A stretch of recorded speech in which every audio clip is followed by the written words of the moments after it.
I've evolved through different roles in different startups, and now I'm the voice infrastructure architect at Fullrate, and then I'm really much into networking and enthusiastic about open source. Unfortunately, I'm not that great of a developer, but I'm really good at looking at the big picture and doing infrastructure.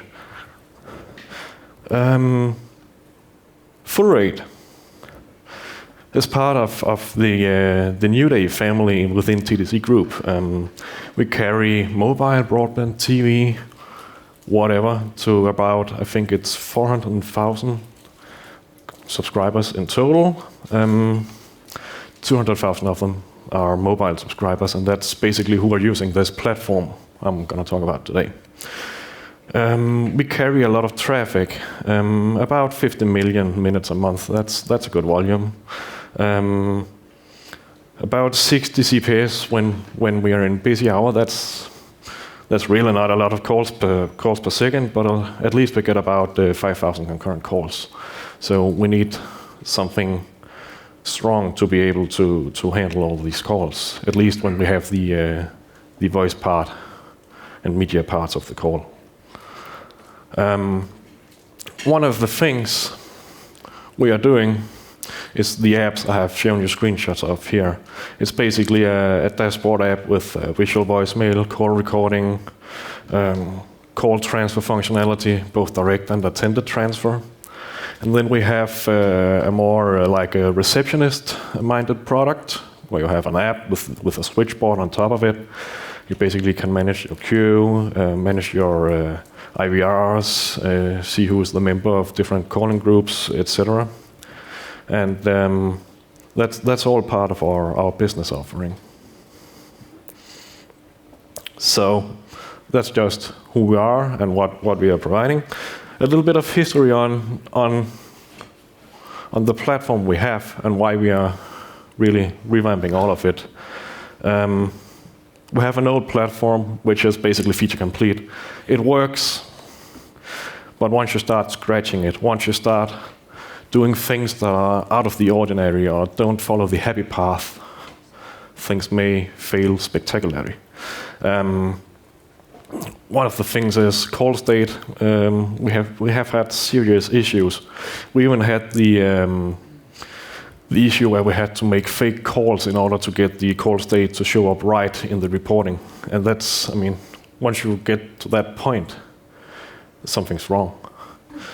And then there's, amongst some of the developers we had at the time, they really wanted to do microservices and a lot of services and a lot of microservices. And I get the microservice concept, it's great. But once you start not updating the services you made 2 weeks ago or 2 months ago and start making new frameworks and not backporting, then you all of a sudden have way too much technical debt, way too fast. And then, unfortunately, the developers who knew this platform, who knew the quirks, who knew everything code-wise, left. So, okay, it works. The tip of the iceberg is what the customers are seeing, but what we are operating below the surface is basically falling apart. So yeah, what can we do? One of our, and I'm sorry this is not clear, and I hope you get the grasp of it anyway. So one of our former developers took the time to kind of map out what are the components of this call handling application we have, what are the dependencies, and made this really nice diagram. In fact, we have it in a browser and it's clickable and you can jump around, see what the service is, what the dependencies, etc. I can show some of you afterwards if you're interested. It's a really cool piece of documentation and I wish we have had it from day one. Instead, we had it made, you can say, after shit hit the fan, and we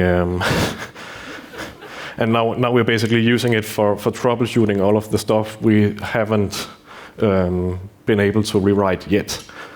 So just to get an idea here, try to keep an eye on how many boxes you see and what colors they are, and then I'll just show you how elaborate this is because of the microservices I mentioned before and all sorts of dependencies between components that really should not be there. And it goes on and on.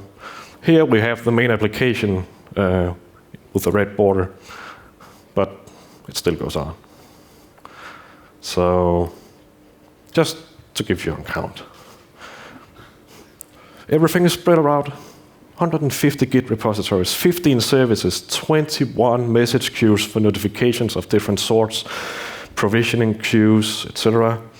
14 document DBs, and in fact this should be more because some of the databases have different keying formats that really should be spread across multiple databases. And then we have 2 Redis DBs. That's sensible. So yeah, I heard this once in a podcast. YOLO ops is not ops. So I guess that's what happened when you think you're doing DevOps but aren't doing DevOps. Basically, we are I'm in operations, and my co-worker Asbjørn is in operation. He's sitting down there with one of our developers, Benjamin, and no one in operation were typically involved in design discussions at all. So that's not DevOps. Maybe it's devs thinking they are doing ops by thinking they know how the infrastructure works, how the failure scenarios are working, how things may or may not cascade down through different things. Like what happens when you have a connection leak in your RabbitMQ message broker, and your application is basically not closing your MQP connections, and you hit 65,535 connections, and RabbitMQ crashes because, you can't open any more file descriptors per default. So things may hit the fan.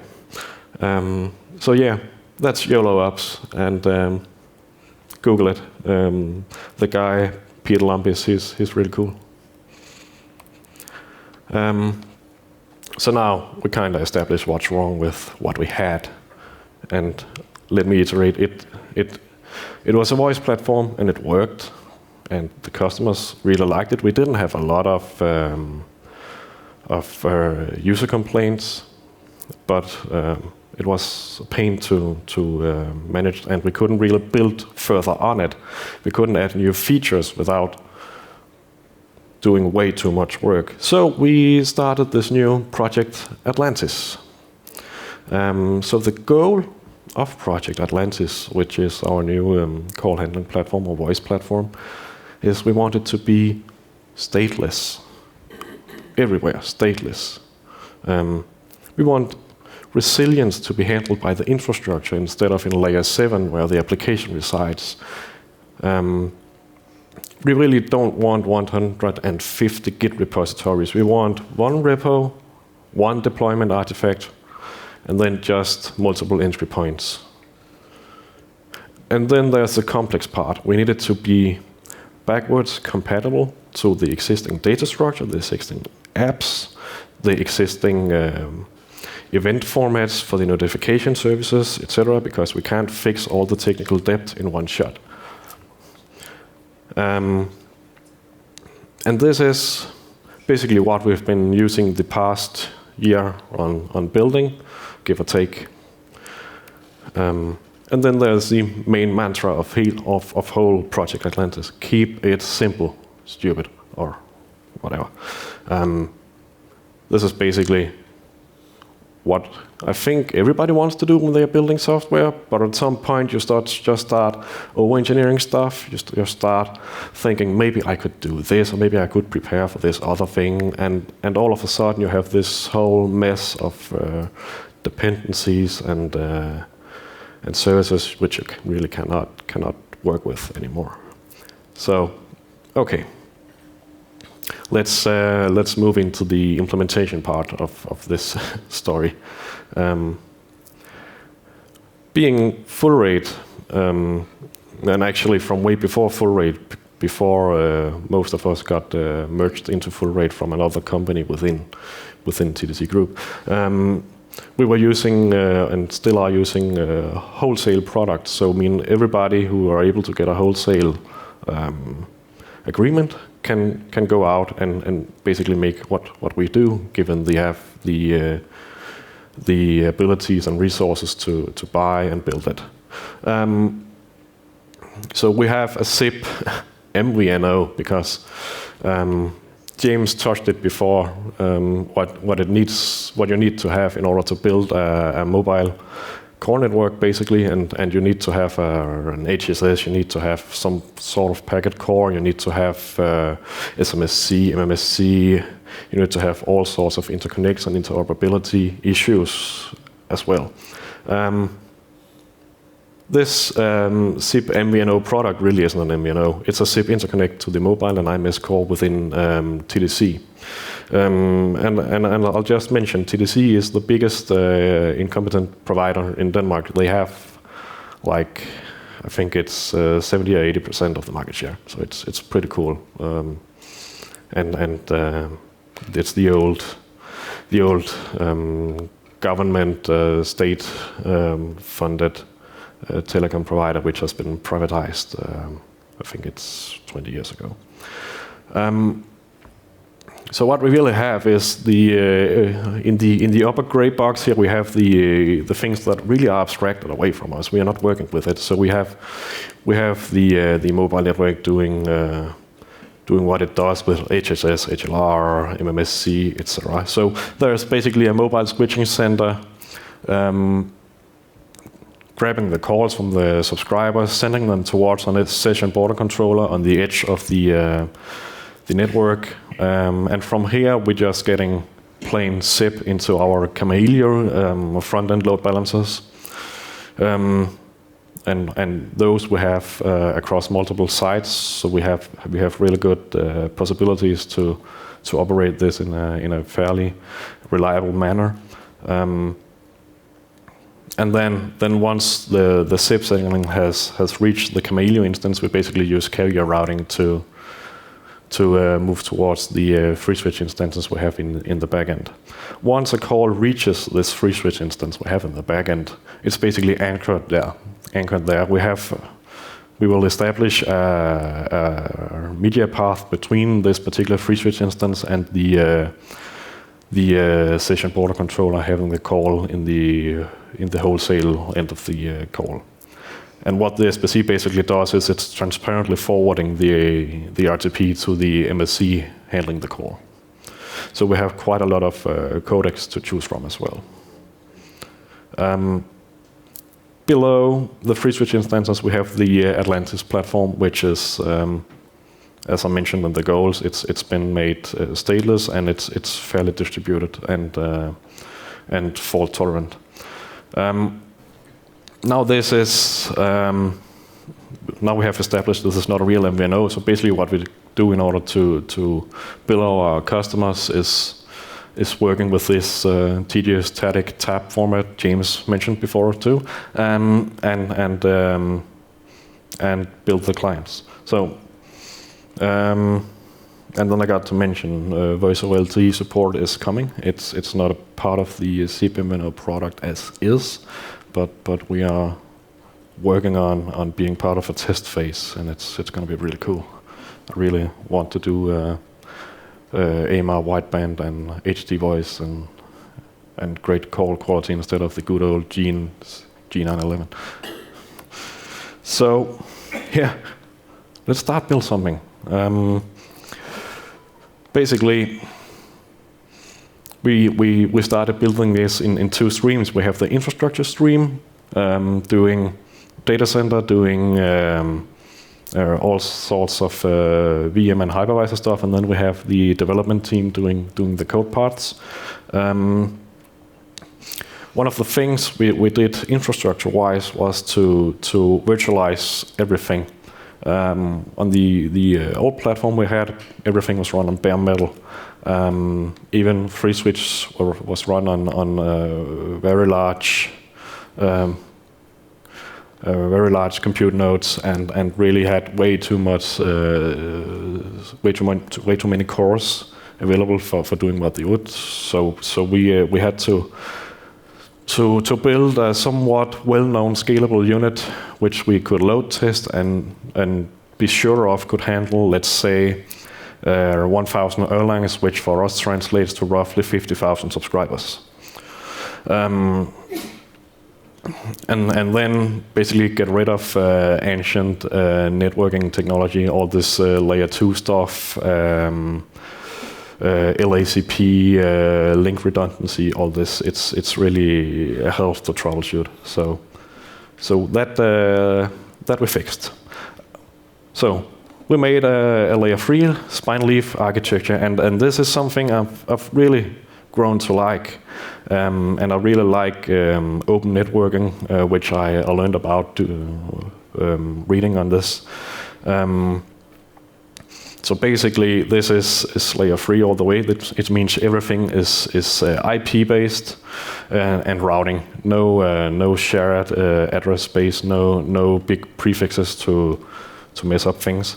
So once if we lose as one of our spine routers, we basically can reroute traffic within milliseconds to either a provider edge router if we have upstream traffic or one of our leaf nodes below. And all of this is really easy to connect and manage because a lot of work has been done in the data center space regarding the border gateway protocol used for this peering. So we can use BGP unnumbered, which is basically IPv6 stateless linked local addresses. You don't have to configure anything. And then configure your routing daemon to say, peer with whatever is on interface on switch port 41. And bam, you're up. Linked local address is advertised and reachable from the internet or whatever. It's really a nice topology. Then we built some new compute nodes. Again, because of the spine leaf setup, we are treating our compute nodes or hypervisors as a leaf switch, which means we have a routing daemon to do BGP. We have multiple VRFs for the voice part, and for the public internet part, we are performing source net for whatever has to reach the public internet. And then we have the possibility to do a BGP pairing with VM guests, which is really valuable for our Kamailio and Freeswitch instances, and we can move them around from hypervisor to hypervisor without reconfiguring anything because they have their own IP address within their own, you can say, containerized or closed enclave. And it's, again, because we're using BGP with bidirectional forwarding detection on top, we have failover within, I think it's 100 or 200 milliseconds. And all of the infrastructure is basically controlled by Saltstack, which I don't know if some of you know that, but it's similar to Puppet or whatever there exists out there of tools. One of the things that makes Saltstack really cool for us, it's asynchronous, so we can basically deploy configs to all of our 15 Freeswitch instances at once. And of course, once you're doing that, and once you're doing this DevOps thing, you really have to be sure you're doing the right thing, because if you deploy to 15 instances at once, it also means you destroy 15 instances at once. So, but it's Python, it's Jinja, and it's YAML. So what I've put on the slide here is basically what it takes for us to spin up a new site of hypervisors. We don't have to do any special config for your hypervisor. It's just spin up. Basically, salt, hostname, state apply, and bam, it's up. It takes like, I think it's 3 minutes to deploy a hypervisor. and it's all based on templating and the 7 variables at the top of the section. So it's really cool. So yeah, the infrastructure is in place, and we did some battle testing, and we actually deployed the old voice platform, the old code, to the new infrastructure in order to make sure it was working, and that's what we have running live on our sites right now, and it's really stable, and it's all based upon open source components, everything from the hypervisor based on Debian to the routing daemon to everything. Even the interface manager is based on open source. So the application, some of the graphic has messed up here. It's okay. So what we have in the gray box is basically one of our application parts. It's the stateless, scalable artifact we have. Everything outside of the box is basically interconnected in one way or the other. We haven't really gotten to remake them yet. So basically, a call reaches the Freeswitch, and you have this event socket consumer, which is an inbound ESL connection into Freeswitch, just listening on every single event Freeswitch spits out. And that's, I mean, have you ever done a TCP dump on an event socket connection? Because it's like megabytes of clear text dumped for a single call. It's crazy. And then we have our call handling application, which again has an inbound ESL connection. And both the ESL consumer and the call handling has a connection to a local Redis database, which we're also using as a message queue in order to guarantee ordering of the events from Freeswitch. So basically what happens is the ESL consumer listens to Freeswitch, gets an event, pushes it further down to the Redis message queue we have implemented with a Lua script within Redis to make sure ordering is safe. We tried with mod-MEQP in Freeswitch and quickly discovered we don't have any guarantee of ordering of events, which really can be a problem if you're going to be stateless the way we wanted to build this. So.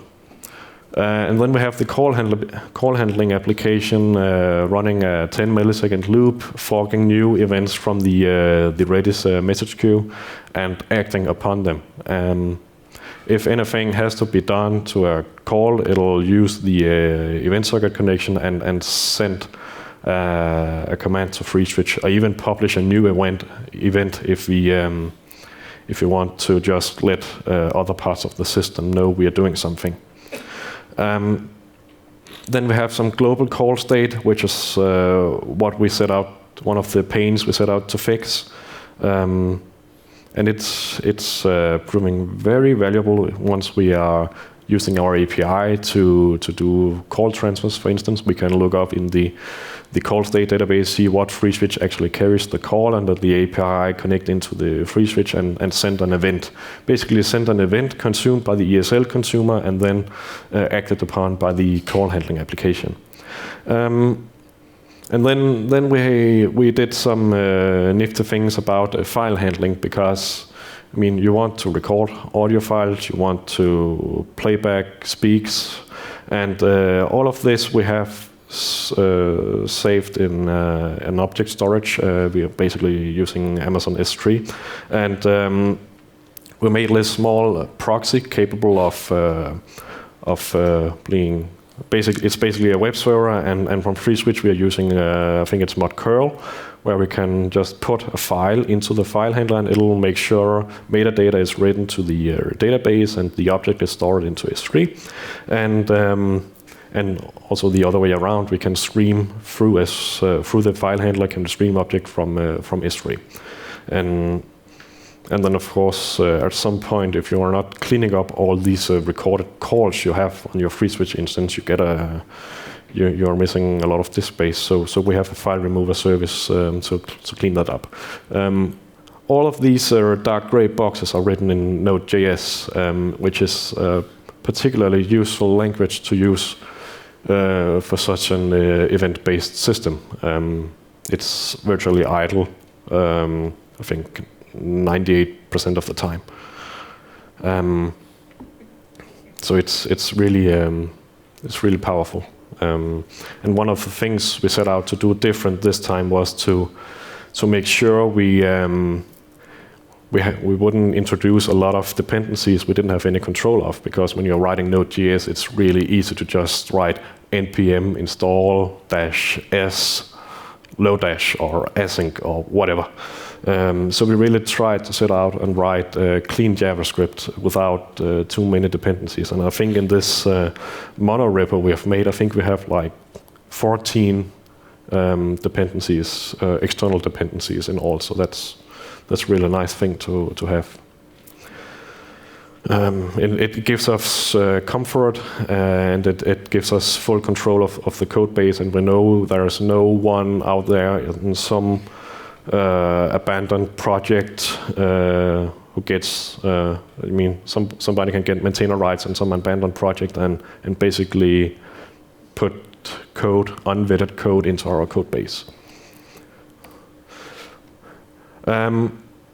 Another thing we are doing different in this new voice platform we're building is, or have been building, is we are treating every single call as a conference.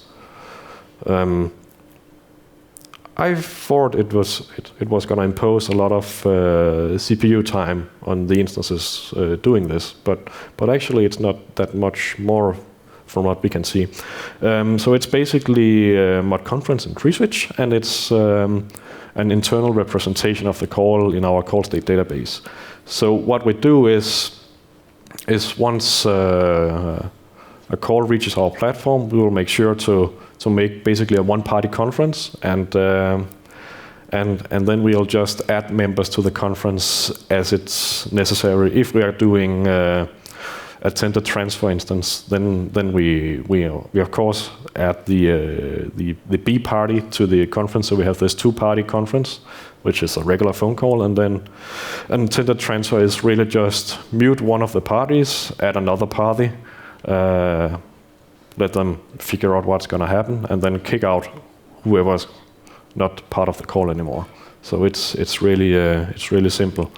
And the main loop of our call handling application makes sure that we are not having one party conferences hanging once we are ending calls. I guess that's one of the fears everybody has when working with voice calls. That is when you all of a sudden end up with having one-legged calls, and you don't have teardowns immediately from one way to the other.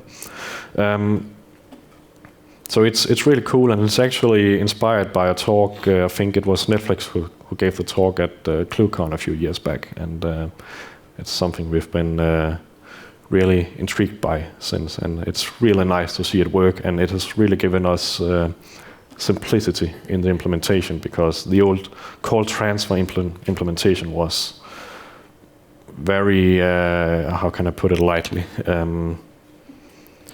special.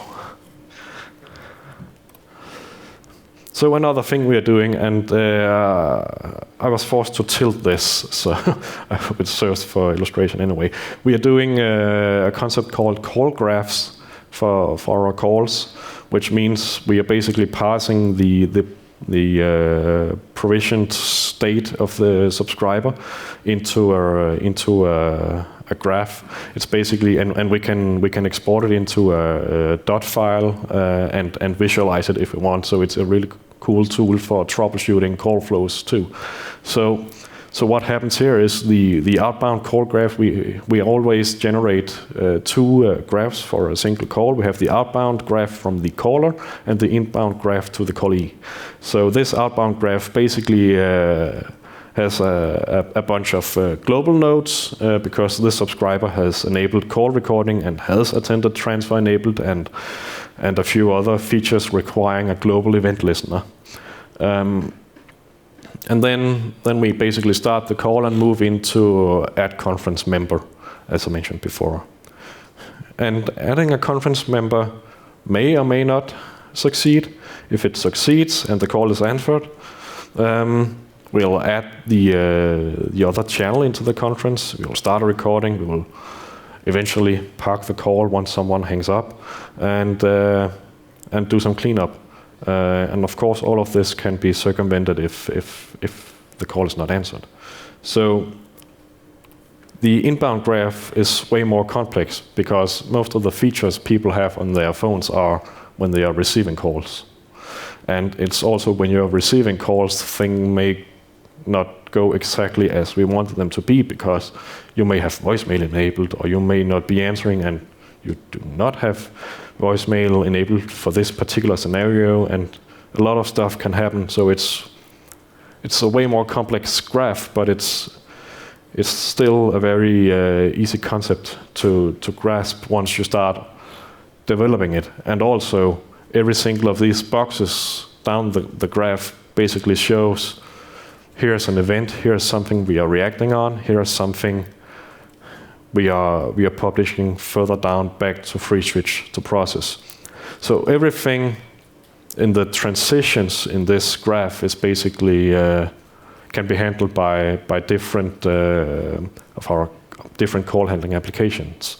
So that's what we mean by having stateless. We can deploy basically mid-call and have the graph being continued by another instance of the application.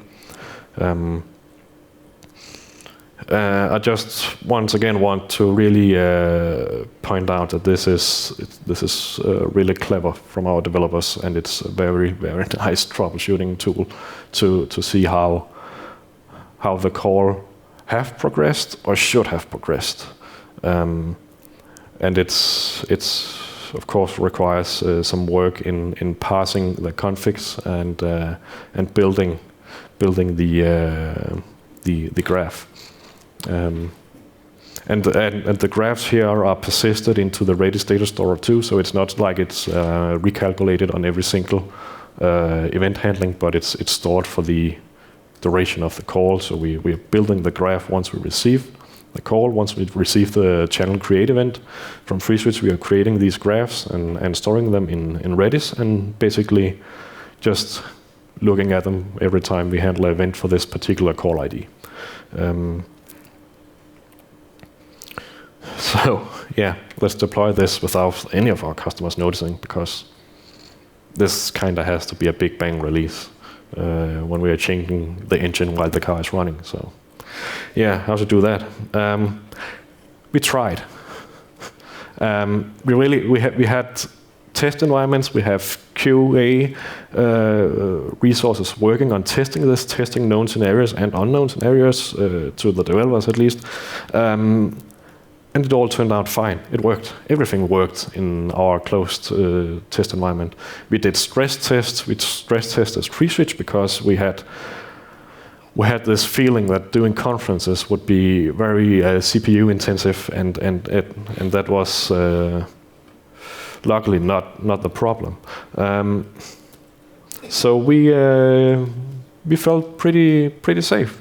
We felt we could deploy this. It's going to work. We looked each other in the eyes and said, yeah, this is going to work. We've tested it. It's solid, and we've kind of sorted out all the issues we saw along the way, except the morning we tried to release this.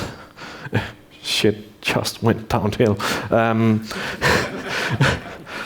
We have this fantastic database called CouchDB, which is clustered, and we had made sure to replicate all of the production data in a continuous replication to our new site we have built for this. And somehow, I don't know, it just spiked to 100% CPU on all 5 database nodes, and it stayed there for like 3 hours after rollback.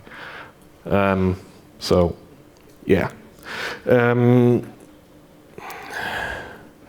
that was intense, and we kind of discovered it was due to a new query language introduced in CouchDB called Mango queries. So our developer fixed that, and we, in the meantime, we from the operations side implemented a stress test towards CouchDB. It's a simple HTTP API towards CouchDB, so we could basically just take a HTTP load test tool and just hammer it. So we did that, and it was fine. Everything was fine. So we redid the tests, and yeah, everything was good. Okay, let's deploy again. So meet up morning, very early, and bam, all 5 instances. 100% CPU for like 12 hours after rollback. Okay, so that's basically where we are now. Some kind of backwards compatibility is ruining our deployment, and now it's summer and it's vacation time, and we cannot put this into production right now. So what we're gonna do once we get back in August is to make one very, very large CouchDB instance and skip all these cluster parts, because it seems we have like 1 gigabit per second inter-cluster communication on the database nodes, and that's and we are really just doing reads from the database, so it's not making any sense. So no more cluster, done with that. So we're just ripping out one of our hypervisors and installing CouchDB instead. That's going to be the plan forward. Yeah. So apart from that, what's next then? We really want to do WebRTC calls. We really want to be able to anchor calls in Freeswitch and have them delivered towards our apps, so you don't need to have any cell service, but can have Wi-Fi or whatever. And we really want to be able to send calls directly towards browsers and have some sort of intelligent routing to see if you're available or not in the WebRTC space. Then we want to do voice over LTE, as I mentioned, and then we really have to revisit our notification services, because that's also part of the 5-slide diagram I was showing in the start. So it's basically what we need to fix next. Yeah, I hope it gave you some sort of insight into what we've been puzzling with for the past year or so, and how you can build a telco-grade voice platform entirely on open source.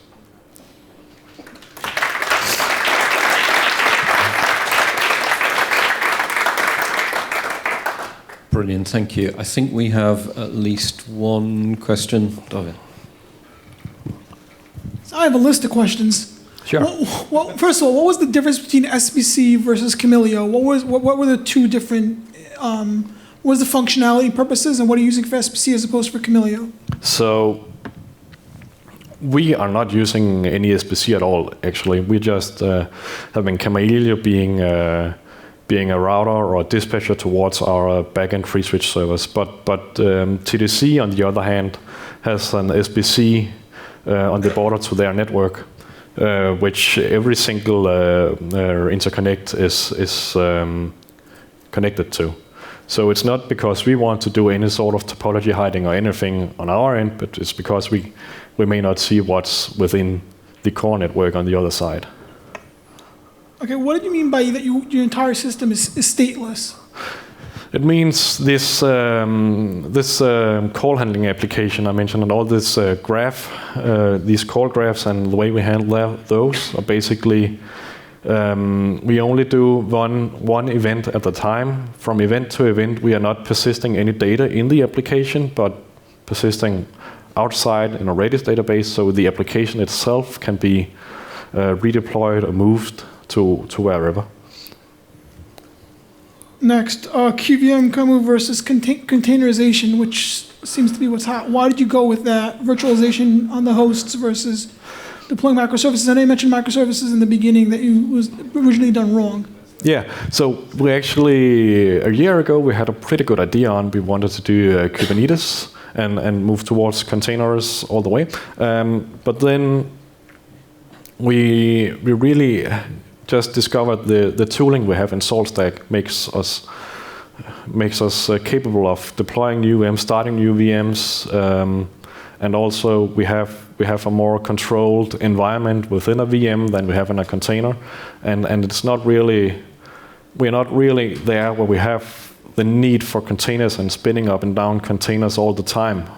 So operations wise, it's simpler for us to use VMs. And last one, I'll let someone else talk. Why are you doing everything through Mod Conference as opposed to just using the built-in functionality? Because it makes it easier for us to do advanced call features like attended transfer, direct transfer, and possibly also we have a queue function where you basically add people into a conference once you reach the end of the queue, and you get this ability to have multiple parties in one call, which was one of our very limiting factors in the old platform we have. So if you go to 302, you interpret that and then bring in somebody else into the conference as opposed to just doing a transfer. So we're really not getting any 302s because everything we get is from the mobile network, where this is, I mean, the zip functionality is very limited in the translation from SS7 to zip. So we don't get this sort of communication. So we do it from our apps and through APIs instead. But yeah, you could just as well react on a 302. Any more questions around the room?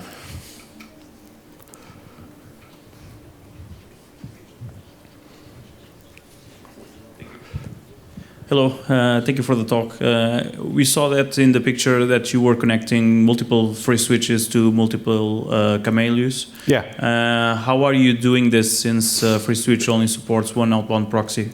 So basically what we're doing is we don't have any registrar or anything in Freeswitch. It's basically a dump Sophia profile, listening for whatever comes in and replying to it. What we do is, once we are handling a call, we are just dialing, once we are doing the outbound leg, we are just proxying that out through the Kamailio we got the inbound call from. So you just adjust to every call? Yeah, so they're basically on the same Kamailio, and then they are load balanced to the SBCs from Kamailio, but from Freeswitch it's really just return to sender. Okay, nice, thank you. I think that's probably all we have time for. We're sort of cutting into lunch now, so thank you very much. Thank you.